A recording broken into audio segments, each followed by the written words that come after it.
Today, we are delighted to welcome Jinee Lokaneeta, who is professor in political science and international relations at Drew University in New Jersey.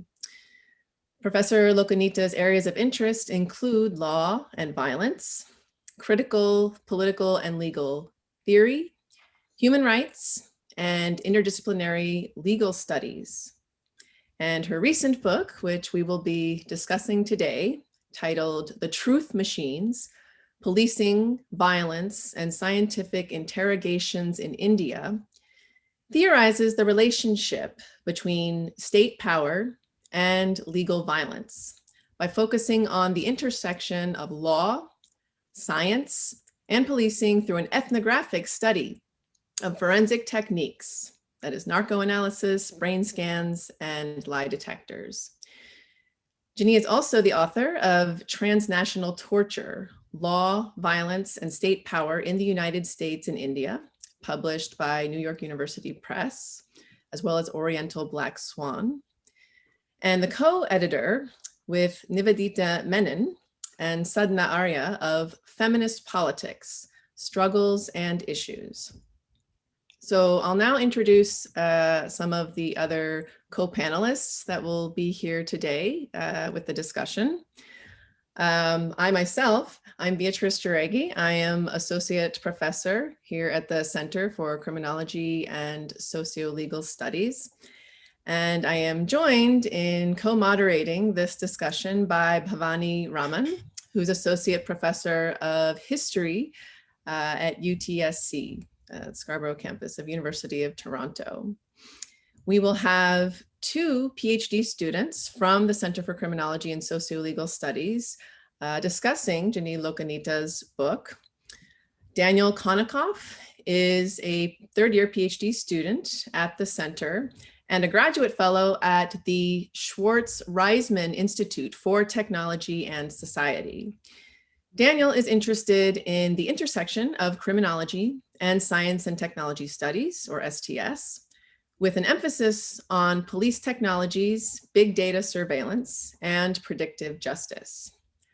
Also discussing Professor Lokaneeta's book is Tyler King, who is also a third-year PhD student here at the center, and his research focuses on the presentation of expert testimony and diagnostic technologies in criminal trials.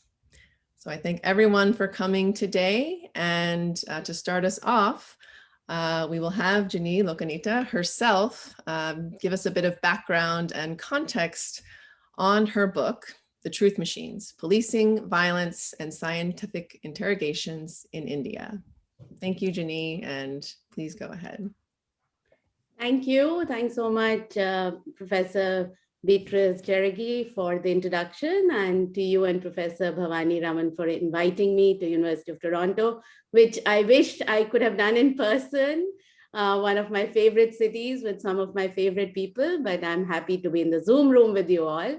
And thanks so much to Daniel and Tyler for agreeing to be discussants. So in my brief remarks, let me contextualize my research a bit, may present a few themes from the Truth Machines, and I look forward to the discussion. My research focus, as was just mentioned, has generally been on the relationship between law, violence, and state power in liberal democracies. In my previous book, Transnational Torture, focusing on India and US, I traced how jurisprudence that is considered the most legitimate state discourse formally condemns torture, yet ends up accommodating excess violence.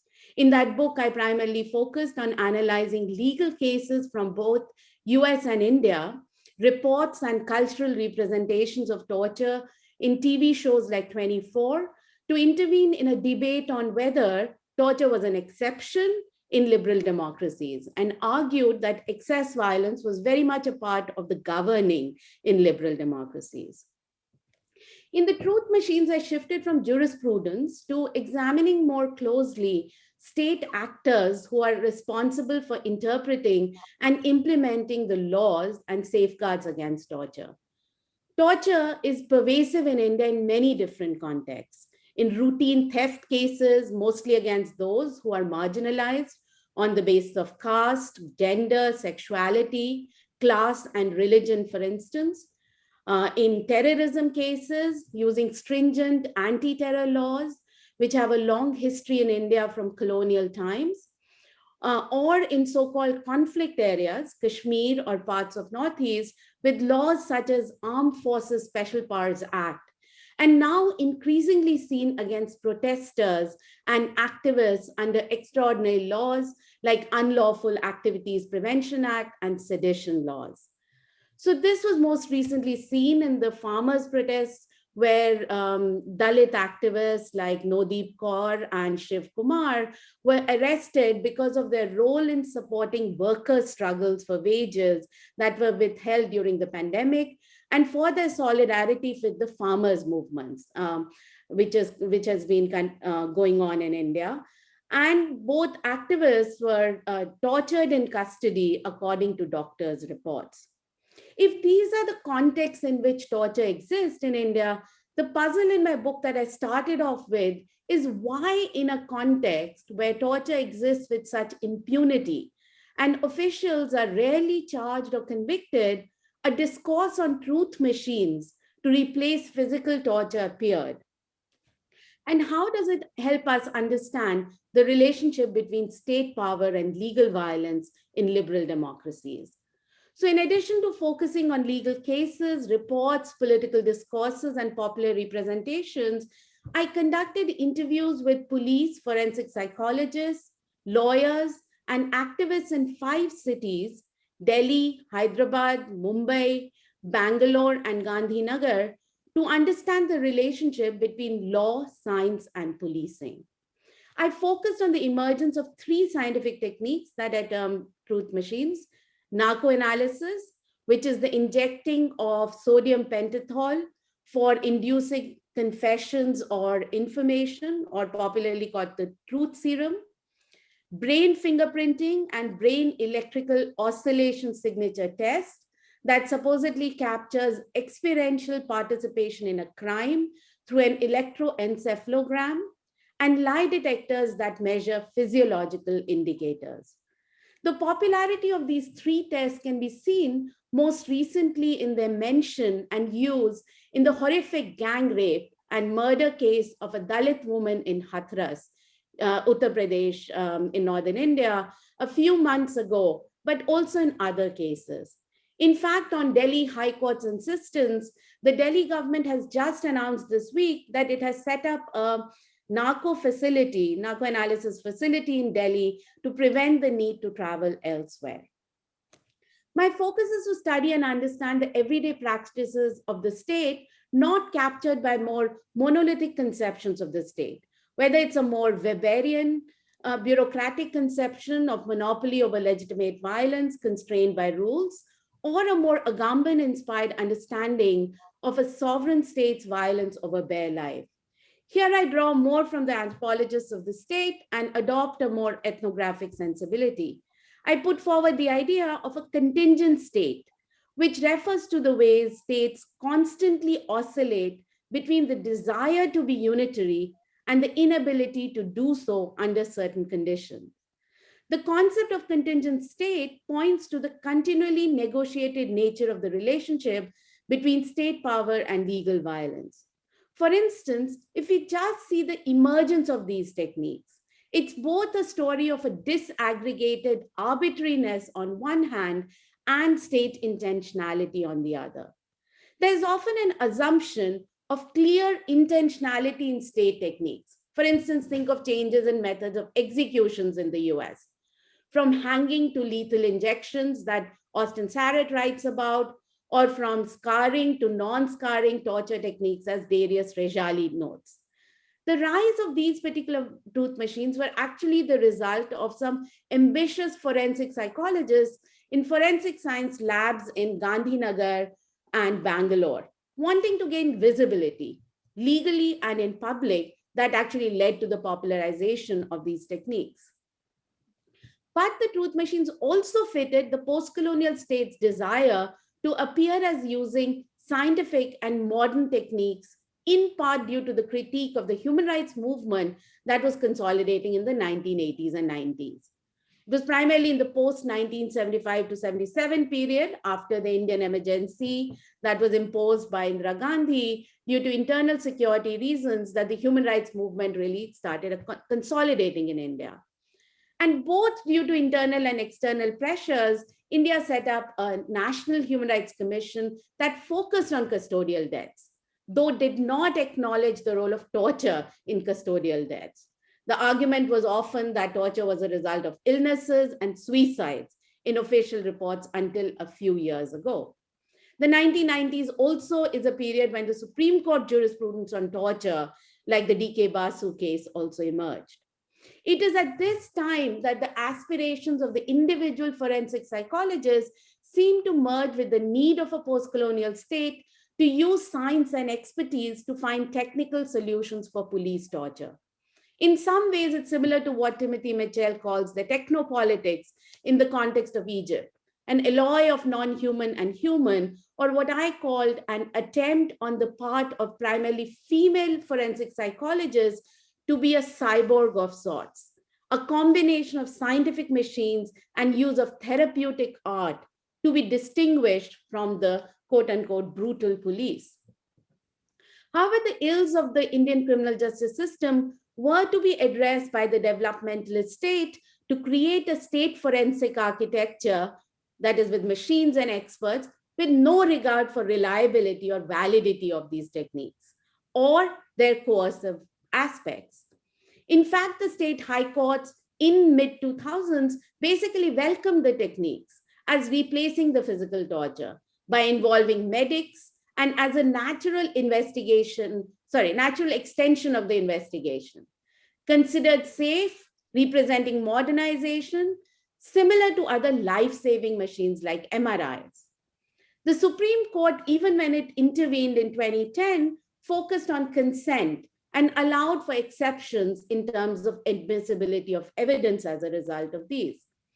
In the process, even the highest court doesn't question the paradigm itself of using questionable science, of allowing medical professionals who had played an uneven role against torture in the past, and doesn't completely challenge conditions of police custody or remand, which is often seen as synonymous with torture. It's also important to note that both lie detectors and narco-analysis have a long history in the US, and brain fingerprinting, a more recent innovation, even as their reliability and validity was always in doubt, especially for legal purposes. Yet their persistence often remains in the realm of the popular than necessarily legal. Now, in the Indian context, the truth machines didn't, of course, actually replace physical torture because they got used in either very few cases, are themselves coercive, and they often got used alongside physical torture for terrorism-related cases in order to get particular answers. So as a Muslim male detainee in the Makkah Masjid case of 2007 said about a forensic psychologist, and I quote, "She slapped me strongly and started pinching my left ear with pliers, because of which I suffered more. She asked me many such illogical questions and used to ask me to repeat the answers if I did not give the expected answers. Both tortured me badly during the narco test," end quote. The concept of contingent state then helps us think about the role of other actors involved in policing. The forensic psychologists who claim that they are different from the police and provide therapy as an extension of the machine. As one psychologist said, and I quote, "While torture is an external stimuli, these techniques are internal ones and invite an internal journey. They force you to review your past in a different way, not confess, but ask them to think about themselves and come back. It is a moment of catharsis in the legal system. Unlike the police custody where there's fear of encounter or custodial death or torture, here there is empathy," end quote. In the Mumbai blast case of 2006, Abdul Wahid Sheikh, the only one acquitted and an activist and lawyer now for the Innocence Project, also initially believed that the truth machines conducted by the doctors would reveal the truth about his innocence until he realized it wasn't to be. The psychologists even claim that the techniques won't actually work if the persons are physically or psychologically harmed, gesturing to a shift in the mode of interrogations. But then they end up creating the same conditions in labs and hospital that prop up physical torture by utilizing these coercive machines to get confessions involuntarily and therefore need to be squarely rejected. But the management of this violence and the actors beyond the police are important to recognize in their disaggregated and multifaceted form. Finally, the contingent state helps capture the experience of those impacted by the violence that has points of intersections with the police accounts. In the two terrorism-related cases, which focus entirely on Muslim men, many state, semi-state actors, such as the medical professionals and magistrates, helped hide torture of Muslim men, creating a kind of a scaffold of a rule of law. The idea of the scaffold is that the very procedures that are meant to be safeguards against torture, right, within the law to be brought in front of a magistrate or subject to a medical examination, often become just bureaucratic check marks that end up hiding the violence. The procedures are technically followed, thereby preserving the scaffold of the rule of law, but ends up masking, not revealing the state violence. This is something that happened even with the father-son duo, Jairaj and Benix, who were tortured and killed in custody in Tamil Nadu in June, that prompted much outrage, echoing the George Floyd and Breonna Taylor protests in the US. Yet Sheikh Abdul Wahid Sheikh, in his powerful book, Beguna Kaidi, also reveals what the police are constrained by: a dead body in custody. And I quote first in Hindi, लेकिन याद रखिए police आपको torture से नहीं मार डालेगी, वो तो केवल इतना मारेगी कि आप डर कर उसका काम कर दें, वो इस तरह नहीं मारेगी जिससे गहरे जख्म हो. But you should remember that the police will not kill you with the torture. They will only beat you to the extent that you agree to do their work. The police won't beat you in such a way that there are physical wounds.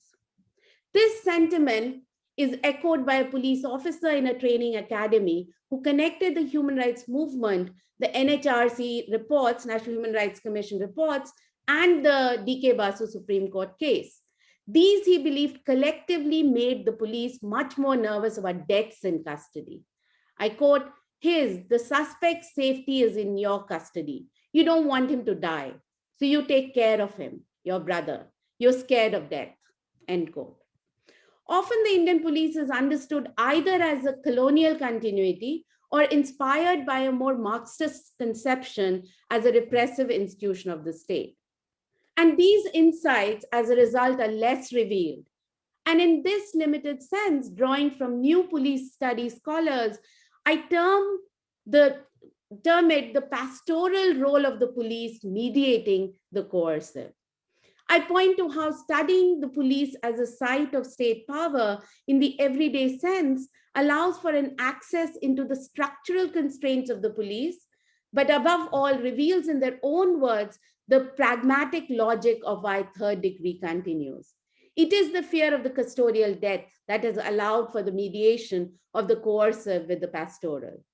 The emergence of these truth machines thus help one understand the vacillations of the contingent state and whether there are shifts and cracks possible in both the narratives and practices of the state that above all have life and death consequences for those who experience state violence.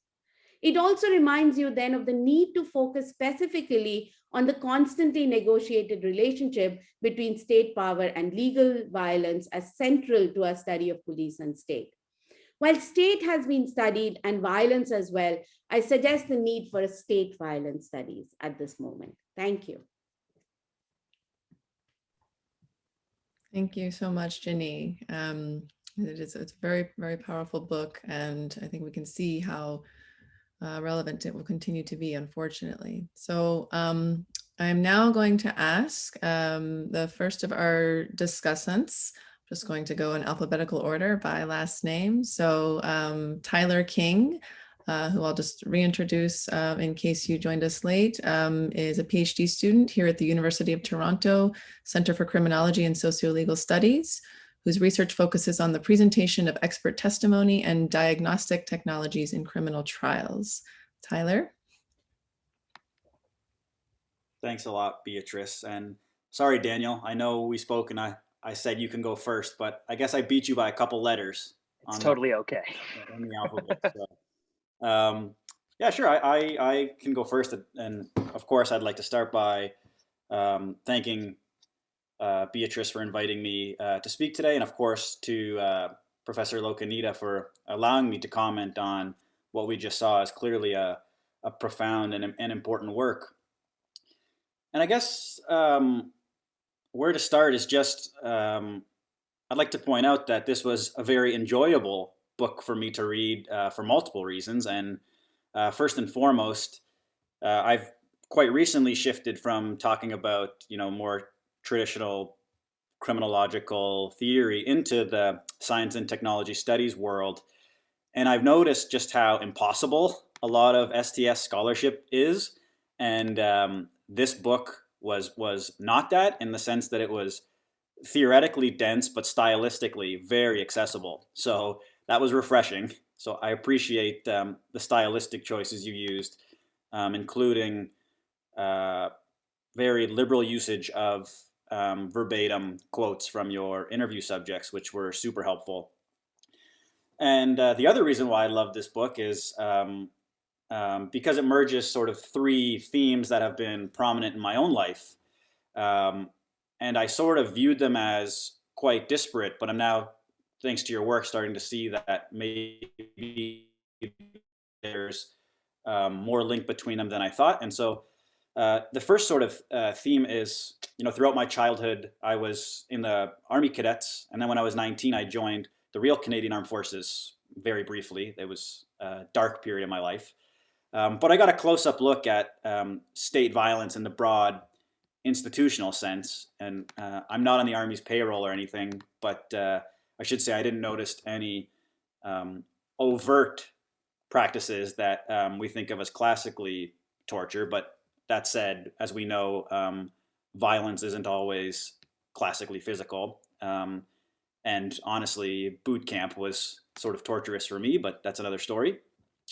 Then in my 20s, I became a licensed private investigator. So I have some firsthand experience with the investigative techniques and policing strategies that you mentioned. Although, like your forensic psychologist in your book, I'd be considered a sort of non-state, or at the most semi-state actor, as we don't really have strong relationships with the police, and often we're going up against them in court. But a lot of the techniques are the same, and I think that's important.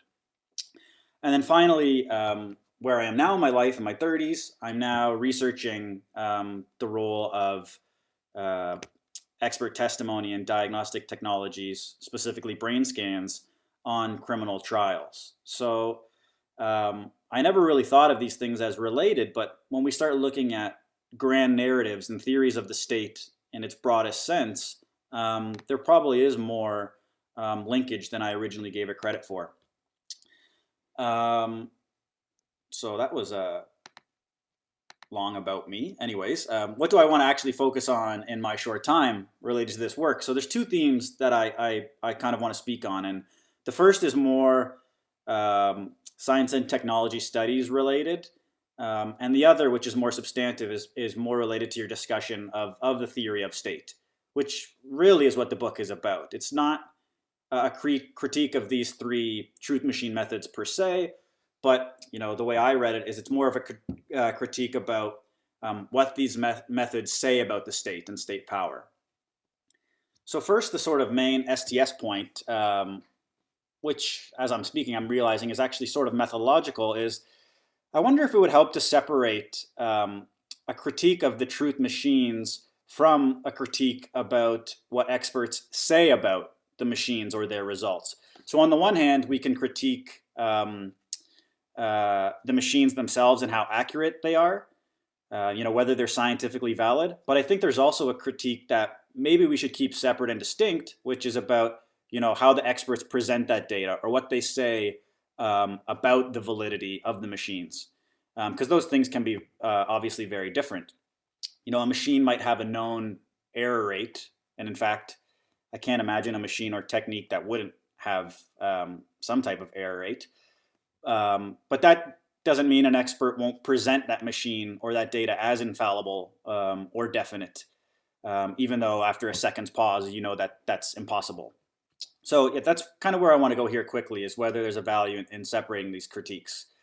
And a scholar who you cite throughout and whose work I very much enjoy and also follows in the readable STS camp is Professor Simon Cole.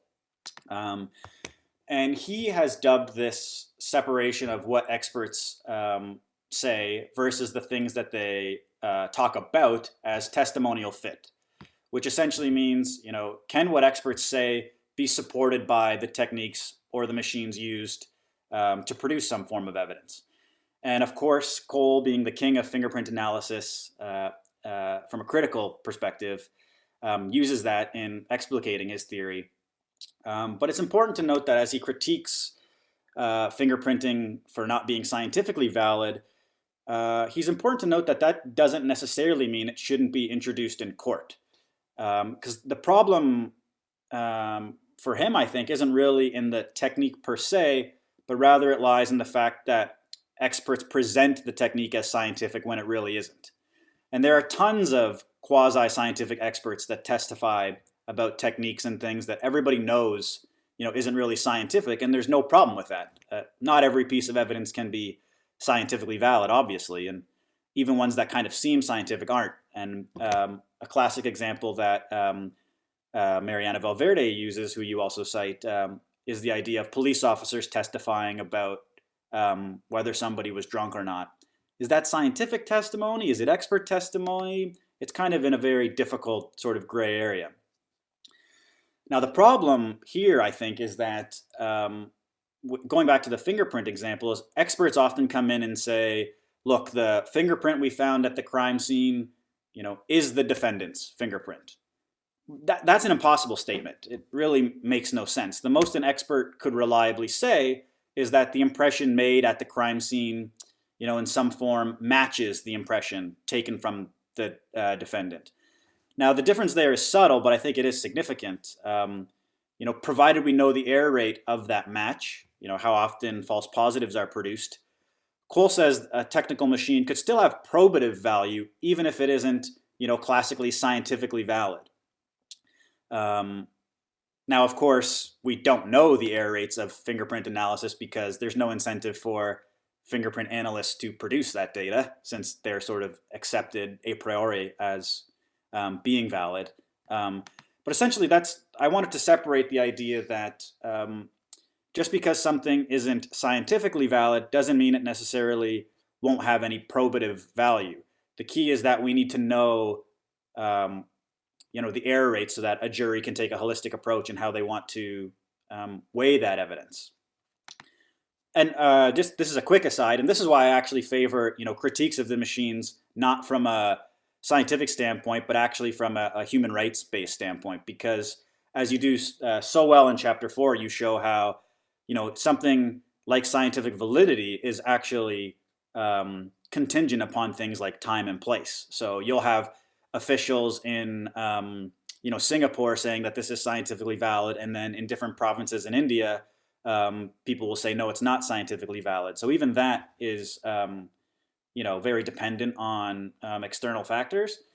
And so, that's why I think if we're going to critique these, because if you're someone like me, you don't want them being used, I think, the more appropriate critique is, rather than focusing it on faulty science, it's more on the rights-based approach. So in Canada, charter rights. In the US, I assume it'd be a Fifth Amendment claim, but you would know better than I would there.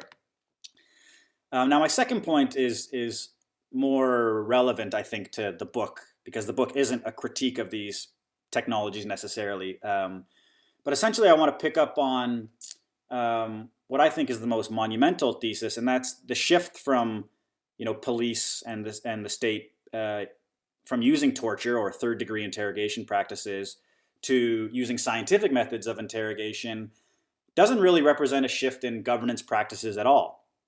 But a quick caveat, I should say that I want to be clear that although it doesn't represent a shift in governance, I think it does represent a difference to the accused person being subject to these practices. I mean, if I had to choose one, I think anything's probably better than physical torture. And that's not a trivial point because, if less people are dying in police custody because they use science instead of torture, then I think that is significant to the people who aren't dying anymore. However, the point that I want to make is that, and that you make, I think, is the move away from torture to these new scientific methods doesn't signify, I'm going to go out on a limb here and I'm going to say it, what Foucault would term the art of governing. They are the same types of practices, these torture, third-degree interrogation techniques and these scientific interrogation techniques with the same ends, and that's targeted at the body.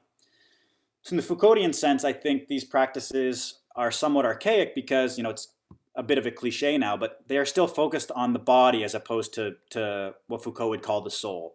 And this is the classic confessional paradigm that I think you and Foucault outline. Whereas Foucault says we've moved away from the state simply trying to elicit confessions towards, in modern state practice, towards trying to elicit even the more insidious avowal, which is, we could also, frame it as moving away from acquiring knowledge about what a person did to trying to acquire knowledge about the kind of person that someone is or who they are as a person. I think you rightly point out that torture and truth machines, you both outline, are modes of inducing confessions, but in his work, Wrongdoing, Truth-Telling, Foucault himself says that this isn't anymore the ultimate goal of modern justice. Now we want to get the criminal or the accused to perform an avowal. I mean, not to just admit that they did a certain thing, but to admit that they are a kind of person, or at least that's how I understand it, which I always have to throw that caveat in whenever I talk about Foucault. So to explain this difference for those who aren't as familiar with Foucault, I might confess to, I don't know, taking drugs, for example. Yet I still might not see myself as a criminal or an addict or anything of the sort. Even if my admission to taking the drugs counts as a legal confession. But what the modern state really wants to do, I think Foucault would say, is that to get people to admit that, not only they took the drugs, but that they are criminals or they are drug addicts. And the reason why that's so important is because that's sort of the ultimate way of justifying the state's intervention. You say, look, I am problematic in some way, or I am an addict and I need your help, or I'm sort of giving you the right now to either force treatment upon me or, depending on the crime or how I talk about myself, to confine me in some way. But I don't think there's the same express right if you merely confess it. You say, yes, I took the drugs, but I don't think I'm an addict. My drug use isn't problematic for me or anybody else. You can see that is a narrative that doesn't make the state seem as legitimate there. If you're sort of saying, yeah, okay, I did this thing, but I don't believe there's anything wrong with it or anything wrong with me. So, machines that sort of elicit confession, I think, miss the ultimate goal for Foucault here, which is the next step after the confession, which is to induce an avowal. So for me, I think the ultimate, idea of a truth machine would look something like we produced here in Ontario, where I'm located. And that's this idea of drug treatment courts, where if you were convicted of a drug crime, you could be diverted away from the criminal justice system to treatment programs with no incarceration and possibly no criminal record. But, and here's the big avowal part, is that in order to be admitted, you had to expressly admit that you were a drug addict, which is to say, in order to be eligible for these courts, you had to perform an avowal. You literally had to say, yes, I'm a drug addict, I have a problem, if you wanted to be eligible for these programs. And I'm taking this from Professor Don Moore's work here. This isn't my own analysis, I should be clear about that. But a mere confession isn't sufficient to make you a candidate for reform. Like I said, you can say, yeah, I took the drugs, but if you want to, get that next step and to really justify state intervention, you have to say, yeah, and I'm an addict, which is a very important sort of leap there. I guess I got to wrap up now. There's so much I want to talk about because there's so many theoretical ways you can go here. But just quickly, I think I'll say that I think you're absolutely right in that the shift from torture to the three truth machines you outline here isn't really a shift in the art of governing, at least not in the broad Foucauldian sense, because they are both focused on the confession, which in some sense is sort of an antiquated model of intervention based on what the accused did rather than who the accused is. Just quickly, actually, I'm thinking now, I mean, remorse is a great example of that too. The new or the modern sort of reliance on remorse in sentencing, where it's sort of absolutely vital now that not only you admit you did the thing, but if you want to be, a candidate for rehabilitation, for example, you also have to expressly feel sorry about it. And I think that's a brilliant strategy on the part of government because it makes its laws and intervention seem so legitimate because you're saying, yeah, I did the thing and I'm so sorry. You're right to punish me for it. What I did was wrong. I couldn't think of any practice that is more legitimizing for the state in a criminal justice perspective than that. And so that's sort of the ultimate form of power in my mind, not just torture, not just truth machines that act on figuring out what the accused did, but again, from a Foucauldian perspective, more on truth machines that sort of focus on who the accused is. So just to wrap up, I guess my potential critique or something that I was hoping you could discuss is, I tend to agree, as I said, with your analysis that, the shift from torture to scientific interrogation isn't really a shift in governance strategies at all. But I wonder if we can make that claim, simply by looking at the investigative stage. I think it's totally possible that police in a sort of pre and post truth machine era could both be doing the same thing, which is eliciting confessions. But that doesn't mean that the state isn't using those confessions for different ends or for different goals. So, in the pre-truth machine era, they might say, okay, the confession is sufficient to lock you up, but now we have this sort of extra stage where the police still are doing the exact same thing, eliciting confessions, but then that confessions is being used by the state, to further this new art of governance, which is to elicit avowal. So I'm just curious if we zoom out and think about, criminal justice as a whole practice rather than focusing specifically on, police strategies and interrogation, whether there actually is a shift there.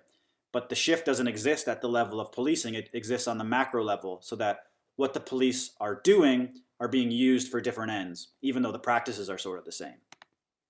I hope that makes sense. But anyway, those are some of the themes that I was thinking about as I read this. And like I said, there's a lot more I could discuss, but I didn't keep track of time, so I apologize if I went over it. But I'll shut it down there. So thank you very much for allowing me to speak.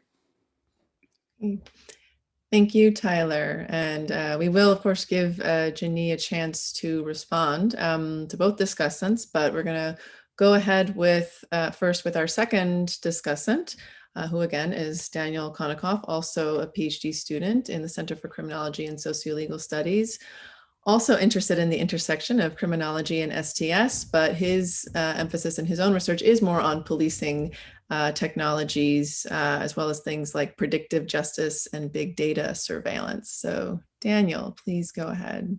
Oh, great. Thank you so much, B. Everyone can hear me okay? Everything's fine? Okay, great. Thank you, Dr. Lokaneeta, first for being here with us today to discuss your exciting and informative book. It was really great and I enjoyed reading it, to say the least. I also wanted to thank B for asking me and Tyler to serve as discussants today, for giving us this opportunity to engage with scholarship that at least checks two of my main boxes of interest here, as Beatrice mentioned, policing and tech. There's a lot I want to cover and not a whole lot of time to do it, and I don't want to take up too much space here, so I think I'm just going to dive right in with some stray observations and some questions. Right off the bat, the thing that I was struck most by throughout this book was what I guess I can refer to here as the baffling persistence of truth machines. How is it that these tools, which stand on such shaky scientific footing, are able to grab hold of police practice to the degree that they do? How is it that these tactics and techniques with questionable scientific validity and equally questionable legal credibility, how are they still in use? So Dr. Lokaneeta does a great job of pointing out a guiding principle in Indian jurisprudence, which is this mantra of modernize by any means necessary. And what surprises me about modernizing by any means necessary is that modernization, at least to me, really should only hold water if it's synonymous with improvement. Modernization without improvement is something else entirely. And this sort of quest for modernity and innovation is something that also characterizes policing agencies in North America, as well as their arcs toward acquiring or implementing and then using newer and newer technologies. So because of the dearth of research surrounding these technologies' effectiveness, it's unclear whether certain technologies actually represent improvements in an empirical sense, but they at least, by sheer virtue of adoption and use, represent modernization, capital M, and the imperative to look modern. It makes sense, as performative as it may be. Throughout the book, I see Indian courts going back and forth with activists and scholars about the legal admissibility of truth machines' results and about the potential harms and negative effects that these machines may bring to bear on an accused. And all throughout, I see the courts crafting these sort of clever workarounds to ensure that certain legal or ethical concerns about truth machines, like issues of consent or of an accused's right to silence, or the potential adverse medical reactions that these tests may cause, that these courts are going to lengths to make sure that these concerns are addressed. But the thing that sticks out to me is that the courts here are not really wrestling with the fact that these tests are verging on the pseudoscientific, and that their police's interrogation regime is built upon this foundation of this questionable science. What the Indian courts and state actors here view as modernizing, to me, can be construed as at least like technologically regressive, much in the way that buying something because it's shiny and new rather than because it works can be kind of counterproductive. But of course, it's totally reasonable to appreciate the appeal of modernity, you know, the silver bullet solution of tech, a misbegotten faith in technology's benefits that blinds us to its ills, or the juicy concept of technological fix that I'm always kind of looking at whenever I'm looking at STS scholarship. So early on, Dr. Lokaneeta acknowledges truth machines' mythical status as, quote, a technical solution for the ills of the criminal justice system. But can something really qualify as a technological fix if it doesn't really allow for an actual fix in the first place? How do we make sense of fixes that create new problems, essentially, is the big question that I want to ask. As mentioned throughout the book, truth machines are kind of designed or meant to replace or serve as a more humane alternative to third-degree interrogation techniques and torture. But despite the truth machine's usages, torture and physical interrogations still happen, existing as what she refers to as a sort of open secret. So would we be able to qualify truth machines less as technological fixes and more as this sort of ambiguous technological failure hampered by their questionable scientific status and for their inability to eradicate the policing practices that they were meant to replace? And all of my speculation on failure leads me to question expertise, which Tyler touched on a bit as well. And I don't want to retread too much of the same ground, nor would I, but the way police expertise works here with respect to truth machines. Expertise seems to be authority, even if that authority is somewhat incorrect. I'm interested in issues like, how do these machines become so commonplace when they're scientifically and legally questionable? How can we call the people who advocate for them experts when their expertise is largely contestable? Stuff like that. And perhaps most importantly, what does this mean for the state in the construction of state authority when state authority rests on technologies that individuals try to render illegitimate, or that are rendered somewhat illegitimate by their scientific fallibility? So moving on, I wanted to look next to questions about the interplay between police discretion and police culture. An often discussed component of the literature on policing is that police have their own sort of unflappable culture, that police can be resistant to change, that police prioritize experiential knowledge, and that they can view ruling or instruction from those outside this stubborn police culture with a fair bit of skepticism. Frequently throughout the book, I thought about Indian police culture and what impacts outside court decisions and human rights activism would bear on police, set in their ways as they are.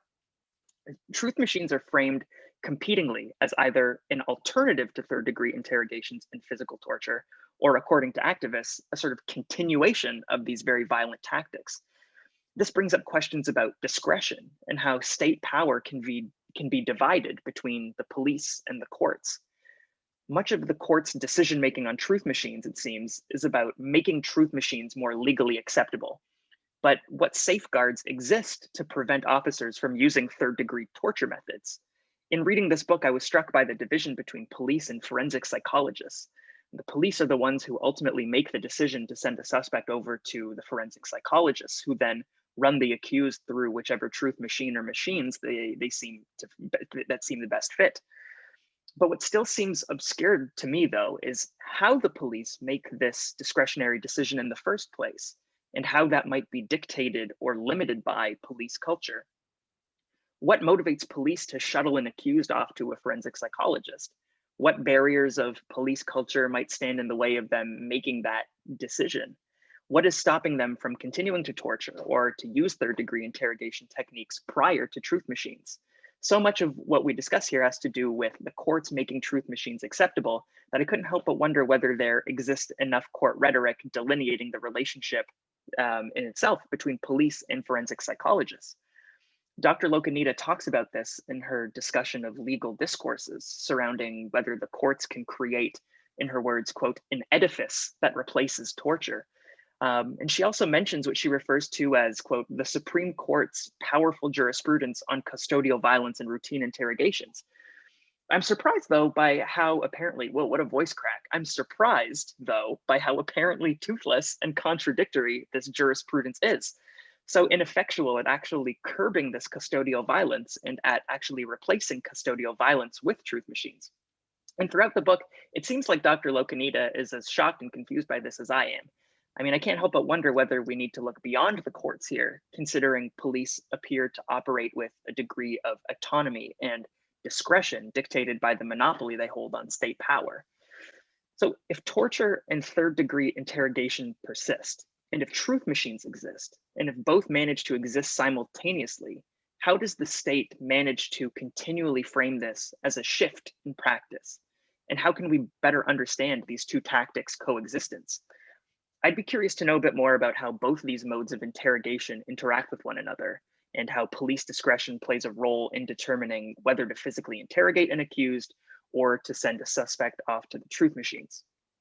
Similarly, the intersection of police and forensic psychologists here raises these fascinating questions about boundaries in police roles. I was struck by a passage in the book in which a forensic psychologist, and Dr. Lokaneeta mentioned this, physically tortures someone with a pair of pliers, and how this represents a sort of joining up of truth machines in third-degree interrogation, and the delegation of police responsibilities onto non-police actors. How do forensic psychologists, presumably with their own occupational culture, come to be indoctrinated into police culture to this extent? And more broadly, how does discretion play out for both police and forensic psychologists at this torture/truth machine nexus? Despite the jurisprudence governing one or the other, it seems as though ambiguities with discretion create fuzzy boundaries between torture and truth machines and allow the two to coexist and sometimes intermingle in violent ways. So before I wrap up, I wanted to talk a little bit about the state forensic architecture that Dr. Lokaneeta describes throughout. The architectural metaphor paints a picture of the tangible nature of this enterprise of police violence in India and of all the different components that comprise it. I'm drawn to the idea of scaffolding, something that Dr. Lokaneeta invokes later in the book. Scaffolding here is used in the Foucauldian discipline and punishment spectacle sense. The raised wooden platform is used for public executions. But what with the recurrence of the concept of architecture, I'm drawn to this idea of scaffolding not as Foucault would apply it, but just as a continuation of the architectural metaphor, Scaffolding here being the temporary framework constructed outside a building's facade, meant to support construction and maintenance and repair and what have you. Framing it this way helps me wrestle with and advance my understanding of the way Dr. Lokaneeta construes of contingency, which is a frequently mentioned concept throughout the book. I'll admit I struggled the most with this idea and understanding what the contingent state really meant and its role in police violence and interrogation. But I think this idea of scaffolding, in the architectural sense at least, helps me comprehend the contingency of it all a little bit better. Perhaps we can look at police practices here and the techniques police use in interrogation, as well as the roles of police and forensic psychologists and court rulings and legislation and all the different components of the state forensic architecture, as in a state of constant construction or reconstruction. The quote, edifice to replace torture, as she calls it, that is India's forensic interrogation regime, has its foundation and its building blocks. But each new controversy or case or court ruling involving truth machines rebuilds that edifice structure, rendering the state's construction of violence one of broader contingency. So maybe I've beaten this architecture analogy into the ground, and I probably don't need to harp on it any further, but I do think there might be some more value, and this is the last thing I'm going to do, in unpacking the state forensic architecture by linking it to some STS or STS adjacent frameworks that, at least to me, hold value. Things that come to mind are assemblages or networks or systems, and anything that, broadly speaking, addresses the interconnectedness of actors and technologies and policies and social contexts. Dr. Lokaneeta is already kind of operating in this STS territory with her invocation of Haraway and describing forensic psychologists as cyborgs, but I think I'll attack this from the Deleuze and Guattari assemblage perspective, just because I did all this research on assemblage for my comps, and I figure I may as well get my money's worth. So from what I've come to understand, assemblage involves three features, which are the abstract machine, the concrete assemblage, and the personae. The abstract machine is this network of specific external relations that hold an assemblage's elements together. This network is, and the relations are ephemeral, but it is still real in that it exclusively and genuinely represents an arrangement of concrete elements. Thus, the abstract machine is like a conjunction or a combination or a continuum that binds concrete elements together. Just as all assemblages have this sort of set of conditioning relations, they also have specific elements that these relations arrange. Unlike the conditions that bind these elements together, these elements are not abstract, but are rather physical working parts of the assemblage. This is what is called the concrete assemblage, or the configuration of a machine that grants it its consistency. And finally, crucial to this linkage between the concrete and the abstract are personae, who are agents who serve as the assemblage's operators, linking the elements together according to those abstract relations. Now, the role of the personae in the assemblage is a bit more complex than what I just kind of sped through here. Not only do they arrange the correspondence between the assemblage's actual physical parts, but the personae also arrange the relational conditions under which each machine finds itself. So assemblage, as I've kind of blitzed through here, may be useful to understanding what is referred to as the forensic state architecture, or to at least understanding this lattice work of relations in which policing and truth machines operate. Here, Indian policing is operating as an assemblage, a sort of amalgam of humans and tools stitched together by both the humans' distinct relations to those tools, as well as the broader conditions that either encourage or necessitate that tool's usage, like order maintenance or the monopoly of force or the cultural prioritization of confession and truth finding, and the colonial roots in which Indian policing is situated. Indian police officers and forensic psychologists are the personae, the literal agents and actors. Narco-analysis and the truth machines are the concrete elements, and they all have their own histories, and the relationship between these players and their truth machines are guided by this abstract machine, this network of relations, the legislative background, either prescribing or inhibiting their usage, the mechanical affordances or limitations of the machines themselves. So does construing of the architecture, the forensic state architecture as a sort of truth assemblage do anything for what Dr. Lokaneeta is describing in her book? I'm not sure, I hope so, but I do think that discussing the nexus of policing and technology and the state-specific context that bind those relations by using some sort of STS framework might help our understanding of what's going on here by taking a more tech-forward view of these truth machines. It might also help us further appreciate the complexity of policing and truth machines in India, by focusing our attention on its heterogeneous collections, on the heterogeneous collection of human and non-human actors, and the very political networks of relations that give these pieces their shape. So I think I've kind of rattled on for a bit too long here, so I'll stop it right there. But all to say, I had a lot of questions, and I greatly enjoyed reading this piece because it gave me a lot to think about. So I'll pass it back to our moderators, but thank you. Thank you so much, Daniel and Tyler, for these very engaged comments. So before I open up the floor, maybe I'll give Professor Lokaneeta a chance, Jinee, to respond. There's a lot on the table, so if you want to just pick up on a few things and then we can work through them. And just in terms of kind of rule setting for the moderation, you're most welcome to use the hand function at the bottom of your screen to raise your hand. Both B and I are going to be tracking that. And if you prefer, you can use the chat box. We might, if you are on the chat box, we might ask you to unmute yourself so that you can articulate the question. So the idea is to get people to speak as much as possible. Thanks. So Jinee, if you want to say a few words, comments, respond. Yeah, so thank you so much, Daniel and Tyler, for taking the time to read the book so closely. I was just, really both fascinated by your readings just because of the two, very different and yet intersecting sort of comments that you had, but also from, just thinking about what are the directions one took and the directions not taken, right? And maybe, I mean, I'll probably just make two comments and then, we can decide, sort of come back to sort of some of what your very thoughtful comments were.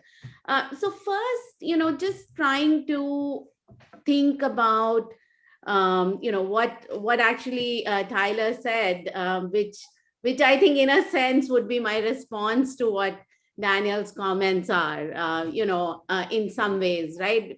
That even though the book is called Truth Machines, right? I think I am thinking about the truth machines primarily as a way to, rethink the relationship between state violence, right? State power and legal violence, right? So in that sense, part of the reason why I think, some of the very exciting work within STS, which I'm very attracted to, and, every time I read it, I'm very excited by. But I also find that the desire is so much to sort of bring back sort of a discussion of violence, right? And police violence or state violence to debates on state, right? And in that sense, it is, I mean, in some ways, it is both a disciplinary, attempt to sort of point to how state has been one of the most important categories of study, right? Within, let's say, political science, but also other disciplines. But there is a way in which, the technologies of violence, right, and the ways it develops over time and the multiplicity of actors who actually constitute policing are never really focused, right? And in that sense, it was very important for me to, and I would be curious, if we can sort of talk about that is there a way in which assemblages or, another framework, and, Bhavani and I have talked about this in terms of infrastructure, right? I mean, all those are obviously, you can see sort of some kinds of very direct linkages to, the kind of concepts that I'm thinking about or the kind of phenomena I'm trying to think about. But I think what it ends up not recognizing is something that, I think Tyler sort of brought up, right? That there is a way in which,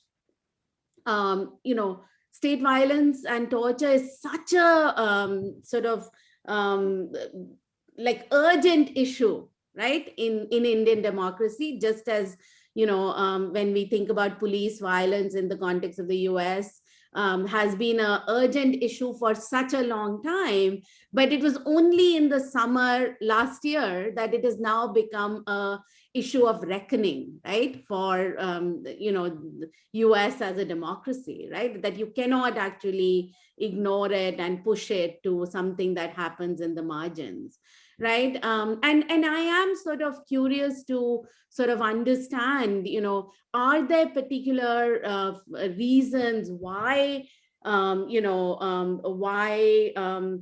torture is so prevalent in India, right? And yet it never seems to become that kind of an urgent issue. And so far we have very sort of, ideological, right, and sort of explanations for it, right? In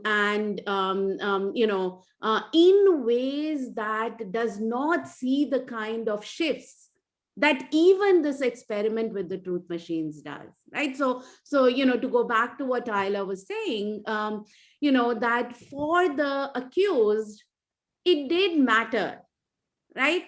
That, whether they get to, basically be subjected to physical torture or these truth machines. And I do want us, right, to look at these, right, what is happening at these forensic science labs and what comes in the form of these truth machines, whether, that made some kind of a shift. And I think those shifts may have a way of sort of indicating why then torture does not become, right, such a major issue, because there is a way in which every time there is a major report of custodial torture, the DGP or the Director General of Police will send out a circular saying, okay, just start using truth machines, right? They won't call them truth machines, but these are the machines they want to move to. And I'm very interested in sort of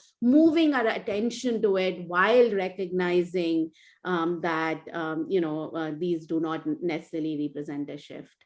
And I think, and to that extent, it is trying to sort of use the example of a truth machines to point to multiple sites, and then thinking about, does it then ask us to rethink the police and the state in a different way? So why don't I stop here? And, there are many, many things that I want to say, but I was just curious, if there are any other comments, and then we can come back to. I think folks are still perhaps, digesting some of the commentary that has just sort of unfolded.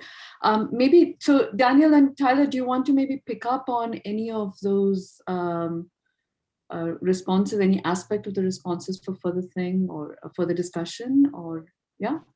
I'm content to open it up to discussion amongst everyone else. I feel like I've spoken quite a bit and I want to give other people a chance to chat, but unless Tyler has anything that he'd like to respond to immediately.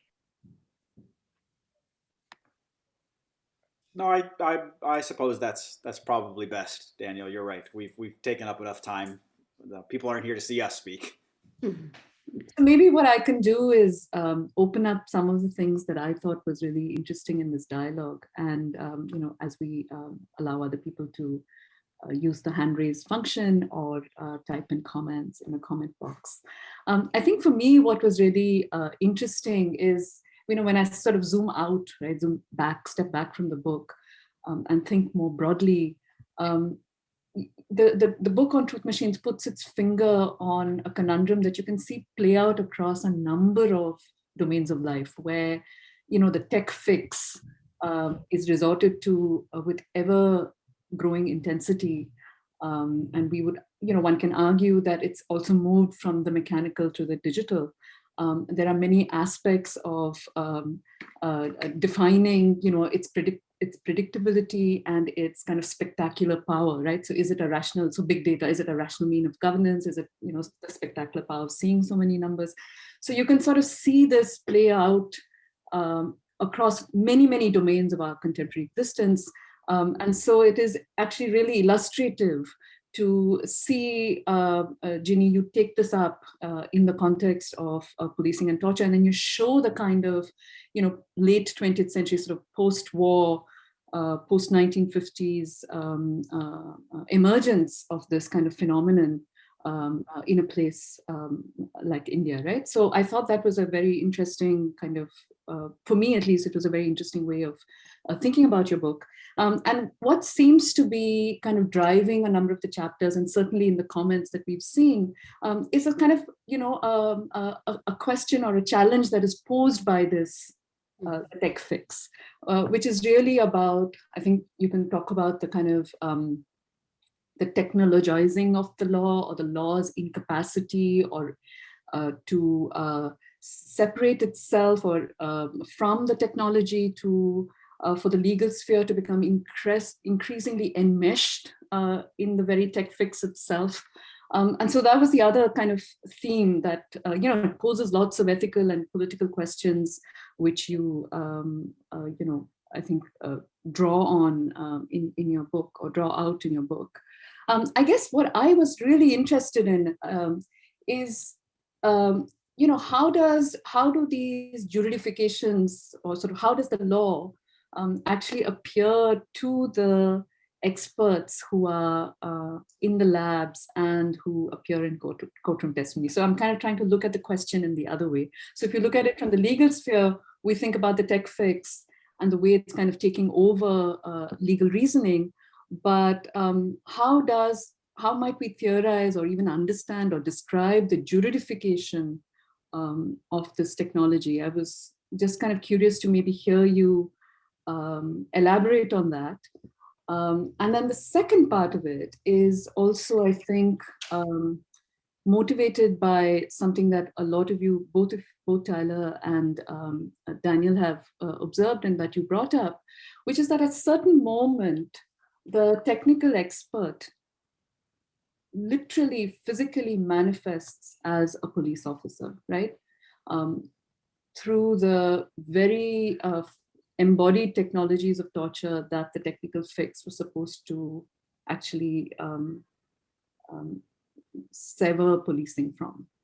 So what we see is a kind of a recursive performativity as well. Somehow at that moment, the tech fix in itself is insufficient to garner the kind of probative, but also, I would say, literally investigative efficacy, right? And so you have to, in a certain way, that the rupture that is being desired by this tech fix doesn't actually manifest. And instead, what we see is the kind of intensely, the technologizing, it's a very awkward term, of the legal sphere instead. So these were my kind of two responses to the discussions. Yeah. No, thank you. I mean, I think, and maybe I'll also link it back to something that I think Tyler had brought up, but also Daniel, right? That there is a way in which, we could look at these techniques on their own terms, right? And sort of think about how invalid they are, or there is no possibility of scientific validity, and so on and so forth. And it's true that in some ways, for me, it was very clear that very quickly, right, that basically there was no doubt about the invalidity of these techniques, and among the scientific communities, right?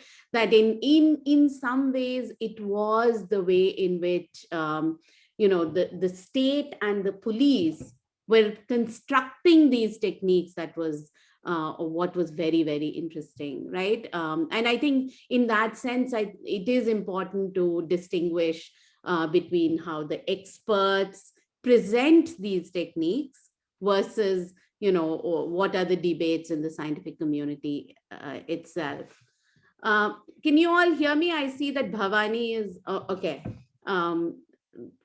Yeah, okay. So, all right. So the reason why I say that is because I think ultimately I am interested in sort of thinking about what does that then tell us about how the police function, right? And I do want to take that point about, sort of the shift that right, one kind of shift we talked about was sort of, from torture to the scientific interrogation regime, right? But the other kind of shift is in terms of how the police are forced to rethink their own framework, right?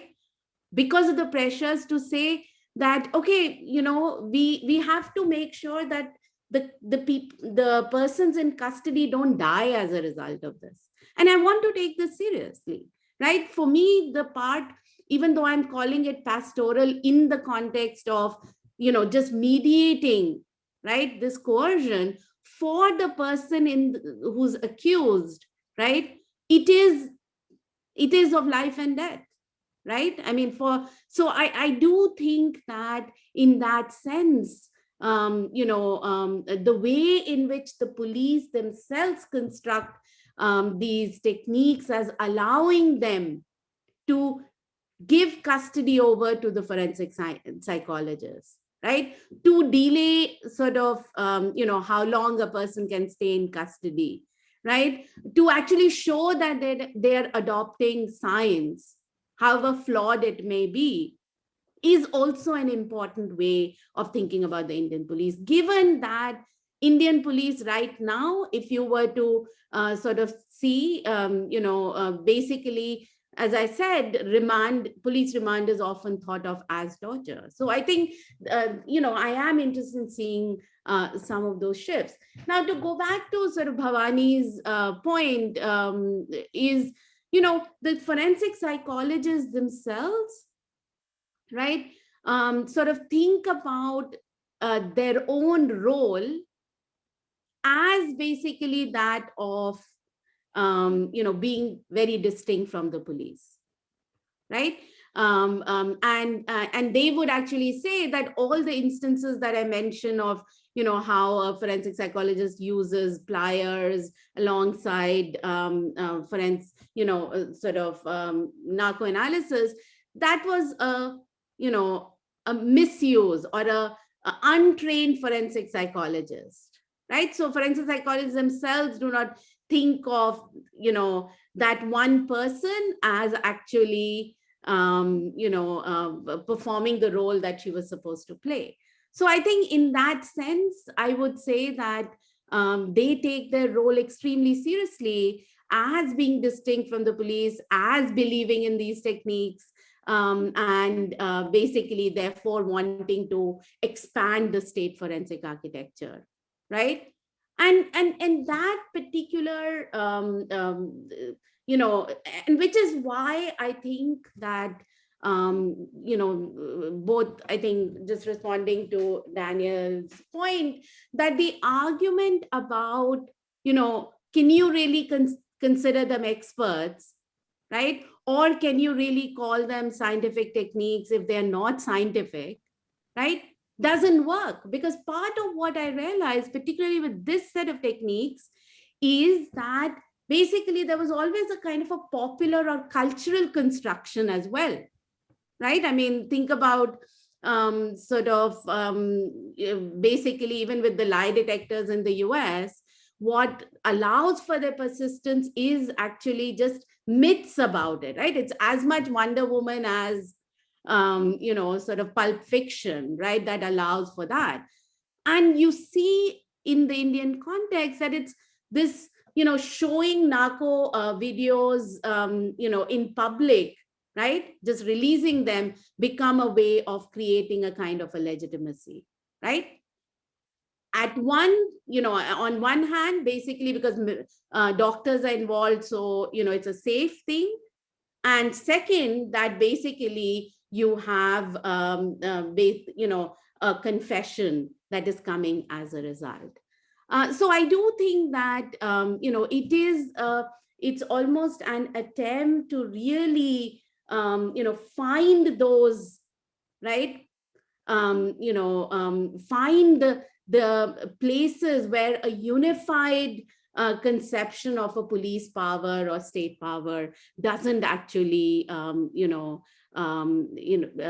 represent the experience of these accused with the police, right? And that's sort of what I'm trying to capture through this idea of the contingent state. And I think, Daniel, by actually recognizing that state forensic architecture and scaffold are, constructed and constantly in motion and are fluid, is precisely what I'm trying to say through the idea of contingent state. So even if it didn't sort of link for you, for me, it actually, completely captured, right, this idea that it is only when you see these disaggregated, right, attempts sort of coming together, right, and constantly needing to be remade, right?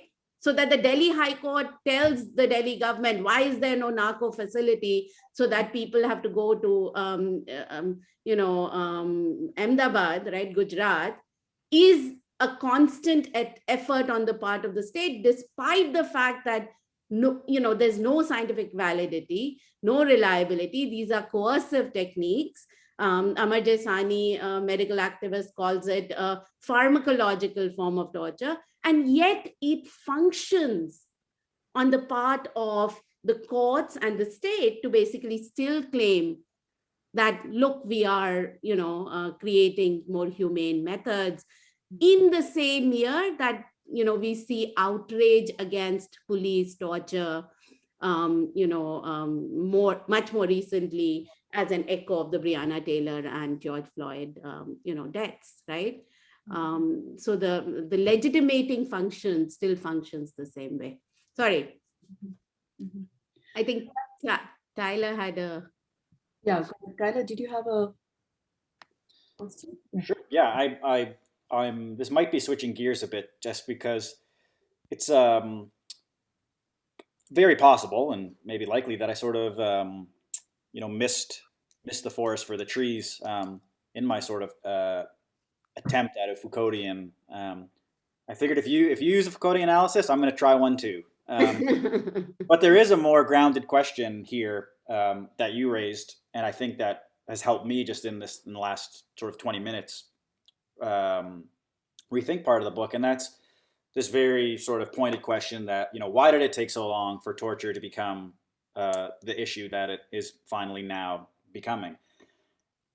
My question is can we answer that without the view of the public? Can we really answer that by only looking at policing strategies? Whereas, it seems like, now that I'm thinking about it, the analysis of the state and state power is very top down, and I think it might neglect the sort of interactive role that we play in our own subjugation. Whether we internalize these practices, whether we refute them. So it's kind of I have problems with strict top-down analysis of the way that the state simply imposes its will on us and we aren't participants in it. And I see you're shaking your head, and clearly you think the same way. And actually, now that I'm thinking, you do have this brief anecdote that I remember where, I can't remember, it was in a rural village, but a police officer who was having trouble solving a case was surrounded by, a public mob. And the way to placate them was to say, well, I'm going to use, truth serum on the subject, so don't worry. And they all said, oh, okay, that's good. We can go away now. So I think it's important, does it change our view of the police, whether we think of this in terms of legitimacy, if they're, performing the will of the public in some sense? If the public support these things and the police are using them, does that in any way change our analysis or absolve them in some way? Obviously, I wouldn't absolve them, but they might. So I guess this is just a free way for you to talk about maybe the role that the public plays in the production of these techniques, and both creating the scaffolding that allows for torture to persist and is slowly, we'll say, shifting torture to more scientific methods. Should we take one more question? That I see somebody, yeah. Joe, do you want to come in and share your question? Sure. Hi. Thanks so much, Professor Lokaneeta. I'm really looking forward to reading the book, and so I haven't yet, so I apologize if it's a question that maybe is already covered by doing that. But my own interest is in colonial genealogies of criminality, and A lot of what you've been speaking about really resonates to me in terms of ways that the colonial state looked to kind of rationalize various methods of policing. And so I'm thinking especially about really how central India was to a lot of that kind of, not only within India, but throughout the empire, kind of imperial policing and the imposition of things like craniometry and forms of surveillance, fingerprinting. Some of the work that I'm doing now is actually looking at the role of chemical examiners in doing forensic reconstruction of bombs as part of the kind of way of policing and tracing back networks of the various revolutionary movements. And it seems to me that a lot of what you're discussing and a lot of the kind of the logic of the kind of logic of the state, if you want to call it that, or the logic of policing, a lot of it does really kind of echo this this categorization of certain populations as being dangerous, which kind of really harkens back to the 19th century idea of criminal tribes and thuggee and other kind of people that are viewed as having this kind of inherent criminality that needs to be kind of drawn out through these rationalized bureaucratic processes. And so, I mean, my question is, I guess, kind of a broad one, but I just would be interested to know what your kind of impressions are through your own work on how these two things kind of come together and how we can draw these kind of whether continuities or disjunctures between these processes within the colonial period and then kind of moving into the post-colonial state and how it kind of is adopting either similar or different methods. Thank you. Do you want to respond? Thanks.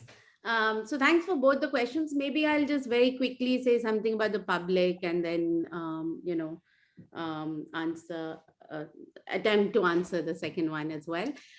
So I think the importance of the public is sort of central, right? In the sense that, and I think of it, in terms of also when we are talking about the semi-state actors, right? So I call the medical professionals or forensic psychologists somewhere not as, completely state actors. In some ways they're autonomous. In some ways they could play sort of the role that, on behalf of the public or the family, although they don't, right, to a large extent. I also think, there's one kind of public that is sort of the conscious, right, sort of the human rights groups and so on and so forth, who have sort of led to the kind of shifts. And then there is the kind of public who is sort of taken in by the narrative of the truth machines, right? So I talk about this sort of murder, the double murder case which is a very famous case in India, right? Where the parents were in jail, convicted for the murder of their daughter and a household help. And what ultimately happens is that the narco-analysis results become the basis of a popular campaign to actually ask for the, overturning the conviction. And I won't go into the details, but for me, that's why throughout, right, I think that particularly with these techniques, right, you do see sort of the popular construction, right, as playing a central role in sort of propping them up, right, in the persistence of these techniques throughout, from the origins till now, which again sort of remind us that the fascination with science on one hand, but also with a desire to try and appear more humane, right, is something that is shared by the public, even as there's acceptance of physical torture, right? It is sort of this coexistence that remains in both. So, I mean, I think you're absolutely right in terms of, this very important question about colonial continuities and disjuncture. Bhavani and I often sort of talk about this as well. And I think there's clearly a, right, both in terms of the assumptions that were made in terms of the natives, right? So basically as lying or, sort of not worthy of giving oaths or statements, right? And therefore needing, right, something else that can confirm, right, what is being said. But it is also interesting to see that in a very different context, right? In the context of the US, lie detectors and narco-analysis actually get used more against, let's say, women or African Americans, right? Fingerprinting gets used against immigrants, right? I mean, so there is a way in which I think, you can find both sort of a colonial continuity, right? But also like just the ways in which these techniques get, at least in their origins, have, a similar way of determining whose bodies need more, forcing to get the truth, right? But what is interesting in its more recent, right, and the tracing that I do in the modern, in the last, couple of decades, right, is that you don't actually see a particularity, right, in terms of against whom the techniques are used, right? They can actually be used against potentially anyone. So you will have, narratives of, okay, forensic science university director said to me, okay, so when we can't torture, we just bring them here, right? And that is only for those who they can't hide in detention centers, right? Who are the more marginalized, or and so on. So I do find it very interesting that in their claim to be, more modern, there comes this idea then that unlike torture or detention, which does have a specificity in terms of who it targets, the techniques, these techniques themselves actually, appear to be much more, available to all, right? To the extent that they are available. And in that sense, even though the assumption initially was that it was being used in terrorism cases or against Maoists and so on, when you look at it closely, it wasn't, right? So I am struck by, just the fact that there seems to be a difference in the way we see the police using their discretion, right, to what kind of cases this can be used. Thank you. Thank you. That was a really fantastic response, because I think for me, it really crystallizes your investment in thinking about these technologies in relationship to this understanding of, humaneness, right? And that's something that often gets kind of lost as a sort of site of focus, analytical focus, when we think about state violence and torture, because I think much of the discussion is always about the excess, right? And the kind of the calibration of that excess, or the threshold of that excess, and not so much in the way that the violence actually articulates, is calibrated alongside this idea of humanity or humaneness, or a self-description of the institution trying to be more humane. We don't have time, but of course the question that begs to be asked at this point, Jinee, is, compared to your first book, this kind of, I would say this, this panorama of the kind of interrogation and torture institutional practice that you sort of lay out for us in this book doesn't feel at all, classically liberal, or that we might identify with a liberal state, and rather we see this kind of idea of the humane coming to the fore more as a kind of anchor. But I'd love to hear more on that. However, we are at 1:32, we've run out of time. So if there are any final words you might want to share with us before we call this session to an end, can I invite you to say something? I think one of the things that I will just say is that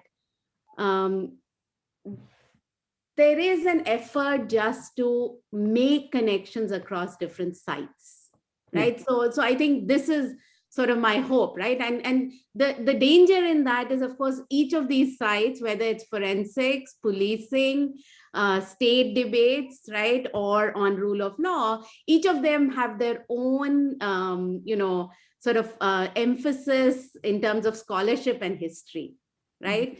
And but I think part of my and therefore it feels inadequate perhaps in terms of whether the dominant frameworks in each of them have got the kind of importance, right?